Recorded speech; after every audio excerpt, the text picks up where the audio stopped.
രണ്ട് ദിനവൃത്താന്തം അധ്യായം 10. രാജ്യം പിളരുന്നു. റഹോബോവാമിനെ രാജാവാക്കാൻ ഇസ്രായേൽ ജനം ശെക്കെമിൽ സമ്മേളിച്ചു. അവൻ അങ്ങോട്ട് ചെന്നു. നെബാത്തിന്റെ മകൻ ജെറൊബോവാം ഇത് കേട്ട് ഈജിപ്തിൽ നിന്ന് മടങ്ങിവന്നു.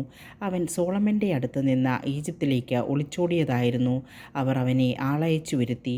ജെറൊബോവാമും ഇസ്രായേൽ ജനവും റഹോബോവാമിന്റെ അടുത്തുവന്നു പറഞ്ഞു, അങ്ങയുടെ പിതാവ് ഞങ്ങളുടെ നുകത്തിന് ഭാരം കൂട്ടി. ആ ഭാരിച്ച നുകവും കഠിനവേലയും ലഘൂകരിച്ച് തരിക, എന്നാൽ ഞങ്ങൾ അങ്ങയെ സേവിക്കാം.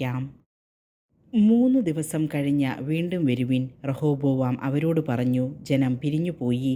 അപ്പോൾ റഹോബോവാം രാജാവ് തൻ്റെ പിതാവായ സോളമൻ്റെ വൃദ്ധരായ ഉപദേശകന്മാരോട് ആലോചിച്ചു, ഈ ജനത്തിന് എന്തുത്തരം നൽകണമെന്നാണ് നിങ്ങളുടെ അഭിപ്രായം?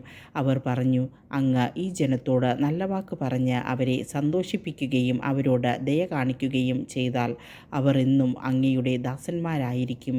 എന്നാൽ പക്വമതികളായ അവരുടെ ഉപദേശം നിരസിച്ച് തന്നോടൊത്ത് വളർന്ന പാർശ്വവർത്തികളായ ചെറുപ്പക്കാരോട് അവൻ ആലോചിച്ചു.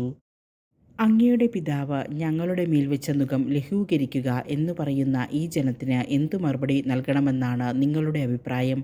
അവനോടൊത്ത് വളർന്ന ആ ചെറുപ്പക്കാർ പറഞ്ഞു, അങ്ങയുടെ പിതാവ് ഞങ്ങളുടെ നുകത്തിന് ഭാരം കൂട്ടി. അങ്ങ് അത് കുറച്ചു തരണമെന്ന് പറഞ്ഞ ഈ ജനത്തോട് പറയുക, എൻ്റെ ചെറുവിരൽ എൻ്റെ പിതാവിൻ്റെ അരക്കെട്ടിനേക്കാൾ വലുതാണ്.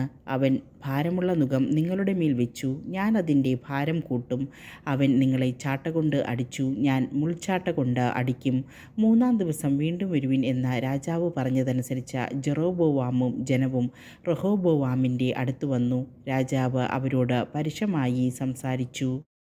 പ്രായമായവരുടെ ഉപദേശം ത്യജിച്ച് ചെറുപ്പക്കാരുടെ വാക്ക് കേട്ട് റഹോബോവാം രാജാവ് അവരോട് പറഞ്ഞു, എൻ്റെ പിതാവ് നിങ്ങളുടെ മേൽ ഭാരമുള്ള നുകം വെച്ചു, ഞാൻ അതിൻ്റെ ഭാരം കൂട്ടും. എൻ്റെ പിതാവ് നിങ്ങളെ ചാട്ടകൊണ്ടടിച്ചു, ഞാൻ മുൾച്ചാട്ട കൊണ്ട് അടിക്കും. രാജാവ് ജനത്തിൻ്റെ അപേക്ഷ കേട്ടില്ല. നെബാത്തിൻ്റെ മകനായ ജെറൊബോവാമിനോട് ശീലോന്യനായ അഖിയ മുഖേനെ ദൈവമായ കർത്താവ് അരുളി ചെയ്തത് നിറവേറ്റുന്നതിനാണ് ഇപ്രകാരം സംഭവിക്കാൻ അവിടുന്ന് ഇടയാക്കിയത്. രാജാവ് തങ്ങളുടെ അപേക്ഷ സ്വീകരിച്ചില്ല എന്ന് കണ്ട് ജനം പറഞ്ഞു, ദാവീദുമായി ഞങ്ങൾക്കെന്തു ബന്ധം? ജസ്സയുടെ പുത്രനിൽ ഞങ്ങൾക്കെന്തവകാശം? ഇസ്രായേലേ, കൂടാരങ്ങളിലേക്ക് മടങ്ങുക. ദാവീദേ, നിന്റെ കാര്യം നോക്കിക്കൊള്ളുക. ഇസ്രായേല്യർ തങ്ങളുടെ കൂടാരങ്ങളിലേക്ക് മടങ്ങി. റഹോബോവാം യൂദാ നഗരങ്ങളിൽ പാർത്തിരുന്ന ഇസ്രായേല്യരെ ഭരിച്ചു. പിന്നീട് റഹോബോവാം അടിമകളുടെ മേൽനോട്ടക്കാരനായ ഹദോറാമിനെ ഇസ്രായേല്യരുടെ അടുക്കലേക്ക് അയച്ചു. എന്നാൽ അവർ അവനെ കല്ലെറിഞ്ഞു കൊന്നു. റഹോബോവാം രാജാവ് തിടുക്കത്തിൽ തേരിൽ ജെറുസലേമിലേക്ക് പോയി. ഇസ്രായേല്യർ ഇന്നും ദാവീദിൻ്റെ ഭവനത്തോട് മത്സരത്തിലാണ്.